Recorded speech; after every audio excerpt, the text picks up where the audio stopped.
ஆன்மீக பரிவர்த்தனை சேனல் நண்பர் அனைவருக்கும் வணக்கம். நம்ம இன்னைக்கு பார்க்க போகிற பதிவு 63 நாயன்மார்களிலிருந்து தாய் சமயத்தை காத்த மாதர்குல மாணிக்கங்களில் இடம்பெற்றிருக்கக்கூடிய புனிதவதி நாயனார் பற்றி தான் நம்ம பார்க்க போகிறோம். நமது இந்து சமுதாயத்தில் பெண்கள் பெரிதும் மதிக்கப்படுகின்றனர். இறைவன் தன்னுடைய உடம்புல பாதியை இறைவிக்கு கொடுத்து ஆண் பெண் சமத்துவத்தை நிலைநாட்டி உள்ளார். பெண்கள் அரசிகளாகவும் குடும்ப தலைவிகளாகவும் துறவிகளாகவும் மடாதிபதிகளாகவும் இருந்து தாய் சமயத்திற்கு மிகவும் பாடுபட்டு உள்ளார். அவ்வாறு அந்த வரிசையில் வரக்கூடியவர் தான் புனிதவதி நாயனார். சோழ நாட்டின் வணிகர் வரம்பில் இவர் பிறந்தார். தனதத்தன் அப்படிங்கிறவருக்கு மகளாக பிறந்த இவர் பரமதத்தனுக்கு வாழ்க்கப்பட்டார். காரைக்காலில் வாழ்ந்த காரைக்கால் அம்மையார் அப்படிங்கிற பெயரை பெற்றார். ஒரு நாள் பரமதத்தன் தனக்கு கிடைத்த 2 மாம்பழங்களை வீட்டிற்கு கொடுத்து அனுப்பினார். வீட்டில் வந்த அடியவருக்கு ஒரு மாங்கனியை அமுது படைத்தார் இந்த புனிதவதி நாயனார். பின்னர் வீட்டிற்கு வந்த கணவனுக்கு மற்றொன்றை கொடுத்தார்.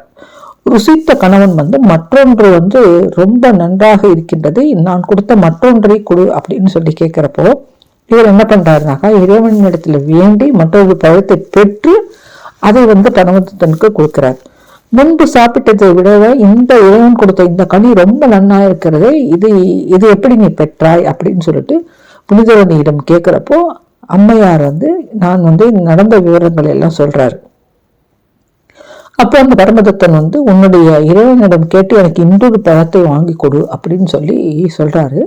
அப்போ புனிதவதி நாயனார் இறைவன் வேண்டப்போ அவருக்கு இன்னொரு பழத்தை இறைவன் கொடுக்கின்றார்.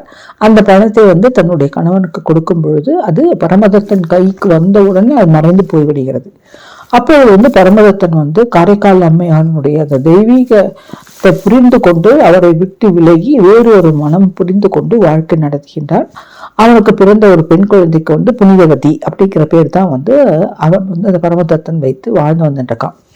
இந்த மாதிரி கணவன் பிரிந்த சில காலங்களுக்கு பின்பு தன்னுடைய உறவினருடன் இவர் தன் கணவன் வாழ்கின்ற அந்த தூத்துக்குடிக்கு சென்று கணவனை பார்க்க போகும் பொழுது கணவனாகிய அந்த பரமதத்தன் தன்னுடைய புதிய குடும்பத்துடன் காரைக்கால் அம்மையாரினுடைய கால்களில் விழுந்து வணங்குறான்.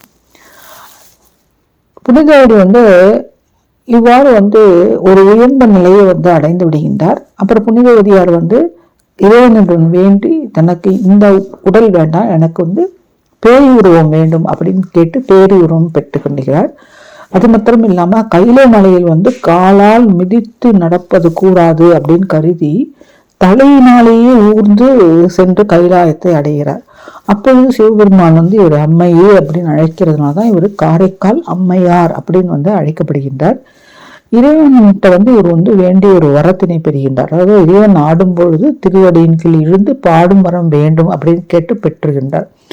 திரு ஆலங்காட்டில் இறைவன் திருடர் காட்சி காணும் பெயர் பெற்றால் தமிழில் அதிகம் பாடுகின்ற முறையினை முதலாக துவக்கியவர் இவர் தான்.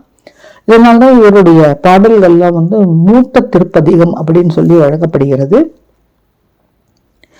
திருஞான செம்மந்தர் காரைக்கால் அம்மையாரை தன்னுடைய குருநாதராக ஏற்றுக்கொண்டு வழிபட்டு வருகின்றார்.